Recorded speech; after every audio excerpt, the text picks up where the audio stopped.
ఓం శ్రీ మాత్రే నమః. నేటి యువతరం స్టూడెంట్స్లో చదువు విషయంలో, ఎగ్జామ్ విషయంలో ఏమవుతున్నామో అని భయపడకుండా ముందు నుంచి ప్రిపేర్ అవుతూ కాలేజీలో చెప్పిన చదువుకుంటూ దాన్ని మనం మోటివేషన్ చేసుకుంటూ నిర్భయంగా ధైర్యంగా పేపర్ చూసి వెంటనే డిసప్పాయింట్మెంట్ కాకుండా మనం పేపర్ తీసుకొని రోల్ నెంబర్ అని వేసేసి మొత్తం పేపర్ చదివి తర్వాత ఎగ్జామ్ ప్రిపేర్ కావాలి. వెంటనే రాయకుండా రోల్ నెంబర్ వేసి పేపర్ రాసి తీసుకొని ఈ సబ్జెక్ట్ ఈ బాగుంది నాకు వస్తుంది అని మనసులో క్రియేట్ చేసుకొని మనం ప్రిపేర్ రాస్తూ ఉండాలి. అంతేగాని ఏమైపోతుందో ఇది వస్తుందో రాదో అనే డిసప్పాయింట్మెంట్ స్టూడెంట్స్లో ఉండకూడదు.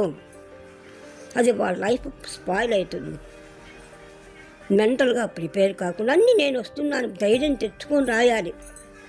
ఇది నాకు వస్తుంది అని ముందు పేపర్ చూసిన వెంటనే భయపడకుండా గబక్కన అధైర్యపడకుండా బాగా పేపర్ 3 సార్లు చదవాలి.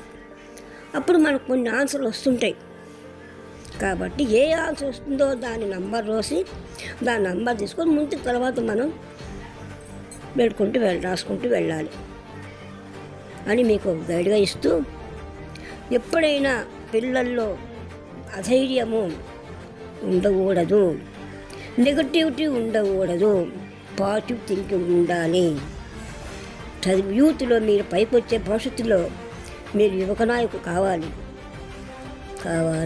కోరుకుంటూ, మీరు చదువులో ఉన్న స్థాయికి వస్తే మీ పేరెంట్స్, మీ గురువులు, మీ లైఫ్ మంచి మార్గదర్శకంలో వెళ్తుంది. ఇప్పుడే మీరు డిసప్పాయింట్మెంట్ అయితే ముందు తర్వాత మీరు ఏం రాగలుగుతారు? కాబట్టి ఇప్పటి నుంచి ఏ సబ్జెక్ట్ కావచ్చు, ఫస్ట్ ఇయర్ కావచ్చు, సెకండ్ ఇయర్ కావచ్చు, థర్డ్ ఇయర్ కావచ్చు, ఏ సబ్జెక్ట్ అయినా తీసుకున్నప్పుడు దాన్ని మనం కూలంకషంగా చదివి ప్రిపేర్ అయి ముందుకెళ్ళాలి. అంతేగాని డిసప్పాయింట్మెంట్ కానీ అధైర్యం కానీ ఎలాంటి ఆలోచన లేకుండా మీరు ముందుకెళ్ళాలి. బాగా అన్ని సబ్జెక్టులు ప్రిపేర్ అవుతూ మీకు ఏది కష్టమో దాన్ని మార్నింగ్లో చదవండి.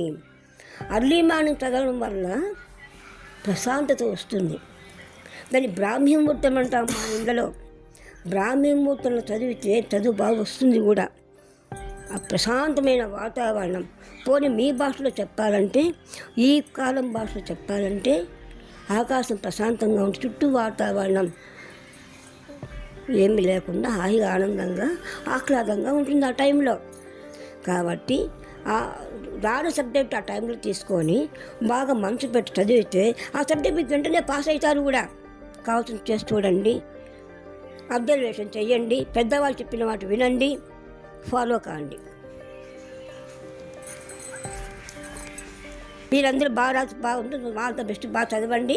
మీ అందరికీ అమ్మగా కోరుకునేది, యూత్ కోరుకునేది మంచిగా భవిష్యత్తులో మార్కులు తెచ్చుకోవాలని కోరుకుంటూ ఆల్ ద బెస్ట్.